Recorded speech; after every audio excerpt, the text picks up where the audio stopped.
Pemirsa, 5 bulan lagi, impian Samuel Zilguin dan Franda untuk bisa menghuni rumah impiannya di Pulau Dewata, Bali akan segera terwujud.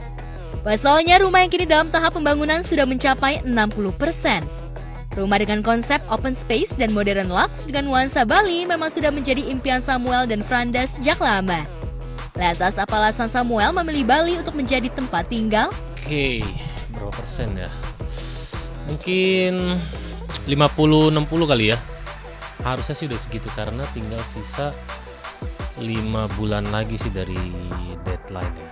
Iya, kalau nggak salah sih sekitar itulah harusnya. Ya open space, terus juga ya nuansa Bali, modern looks, terus ya pokoknya ya ada Bali-Balinya gitu sih. Ya, Samuel memang sengaja memilih Bali untuk tempat tinggal, lantaran Bali merupakan tempat yang nyaman dan tenang. Meski rumah masih dalam tahap pembangunan, namun istri dan anak-anak rupanya sudah lebih dulu menetap di Bali, bahkan anaknya pun sudah bersekolah di Bali. Sebaliknya, Samuel harus bolak-balik Jakarta-Bali lantaran masih terikat syuting stripping. Udah fix karena anak tuh sekolah kan. Yang masih bolak-balik ya gue doang. Karena gue kerja terus balik lagi gitu-gitu.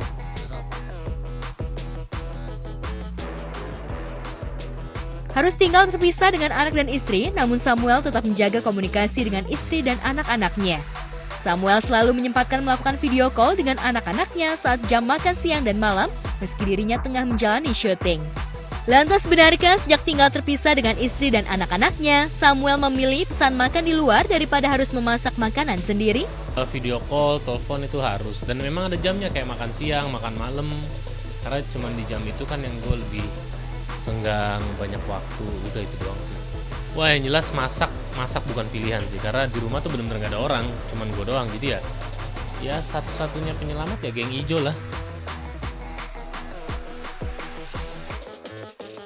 Ya, rencananya Samuel akan menetap di Bali setelah rumahnya sudah selesai dibangun dan dirinya sudah tak lagi terikat dengan pekerjaan. Samuel memang berencana ingin menetap di Bali dan meninggalkan dunia entertain. Benarkah Samuel memilih menjadi pengusaha di Bali dibandingkan meneruskan karirnya di industri hiburan tanah air? Kenapa ya? Karena sebenarnya emang mau tinggal di luar kota sih, karena udah bosen juga di Jakarta dan pengen udahan juga sih di dunia entertain. Jadi milih Bali sebagai tempat yang oke lah kayak buat pensiun kali ya sebut.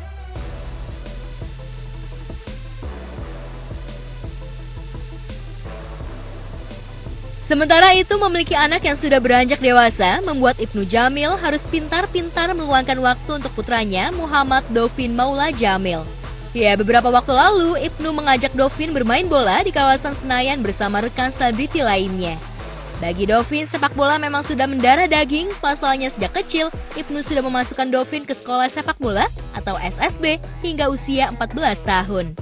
Lantas benarkah Ibnu menginginkan Dovin menjadi atlet sepak bola? Bulan lagi bisa, dia tadi habis pulang ada sekolah sama ada tugas di dekat rumah.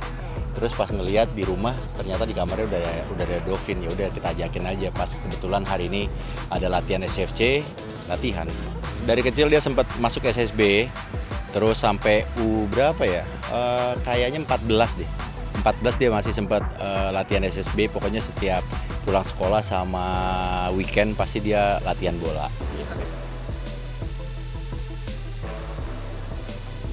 Ya, Ibnu memang sedikit kecewa lantaran sang anak tak ingin menjadi seorang atlet. Padahal putranya memiliki tinggi badan yang menjulang tinggi, bahkan melebihi dirinya. Namun Ibnu berusaha menerima semua keputusan Dovin, apalagi Dovin juga sudah dewasa dan bisa menentukan masa depannya sendiri. Kita serahkan sama Dovin, dia mau jadi apa, kedepannya dia mau jadi apa.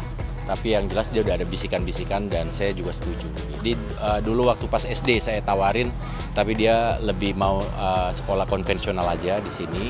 Ya udah, jadinya yang penting sudah nawarin. Sebagai ayah, Ibnu selalu berusaha memantau pergaulan putranya. Ibnu tak ingin anak-anaknya terjerumus dalam pergaulan bebas. Ibnu bahkan mempersilahkan Dovin untuk membawa temannya ke rumah atau ke restoran miliknya agar Ibnu tahu siapa teman-teman Dovin. Tak hanya itu, wajah Dovin yang tampan tentu saja membuat Dovin banyak digemari teman-teman wanitanya. Lantas benarkah Dovin sudah memiliki teman dekat? Benarkah Ibnu kepo perihal siapa teman dekat Dovin? Udah banyak yang dia cerita kalau di luar dari cuma kehidupan sekolahnya aja sih dia cerita. Itu saya bersyukur. Hah? Tahu dia kayaknya banyak kali. Saya nggak tahu sih ya. Saya nggak tahu deh. Kepo, kita orang tuanya sih kepo. Cuma kan dia nggak tahu aja. Tapi saya yakin lah kalian juga pasti nanti punya anak pasti kayak ada kekepoannya gitu. Dan wajar gitu orang tua itu pengen tahu perkembangan anaknya.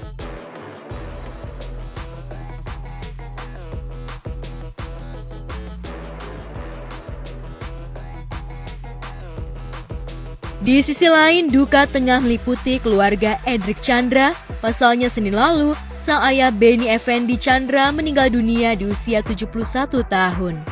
Kabar duka disampaikan langsung oleh Edric dalam akun Instagramnya. Edric menulis, "Rest in peace Benny Effendi Chandra, Senin 20 November 2023 dalam usia 71 tahun." Tak hanya itu, Edric juga memposting foto kebersamaannya dengan sang papa dengan caption, "I love you, Papa."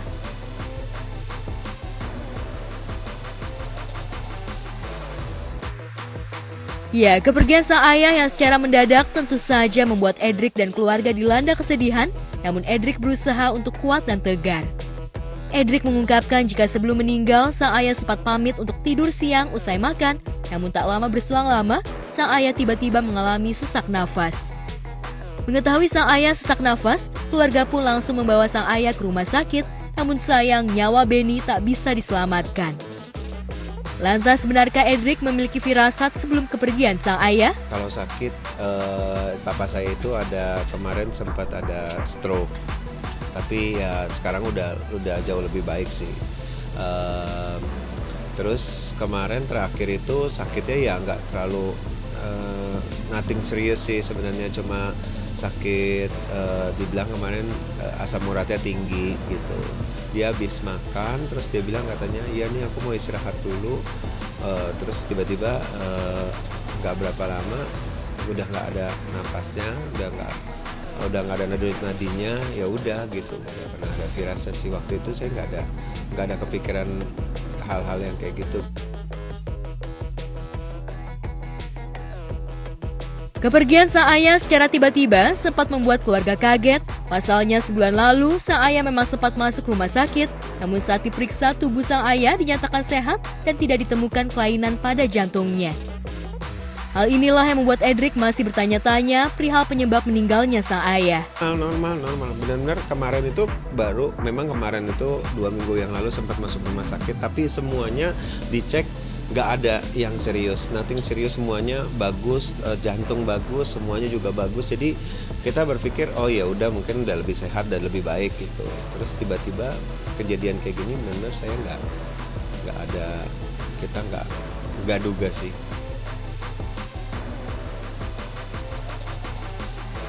Lantas seperti apa sosok sang ayah di mata Edric?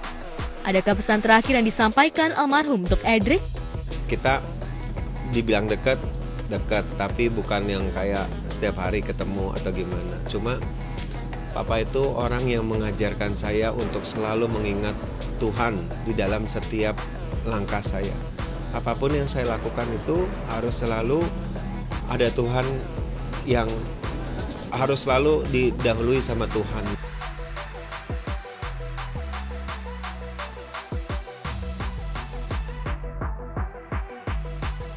Meninggalnya ayah Edric membuat sahabat Edric pun ikut berduka, diantaranya Ayu Dewi. Ayu yang ditemani sang suami bahkan menyempatkan datang ke rumah duka untuk memberikan dukungan untuk Edric. Ayu pun mengaku memiliki kenangan manis bersama almarhum. Lantas seperti apa sosok Benny di mata Ayu?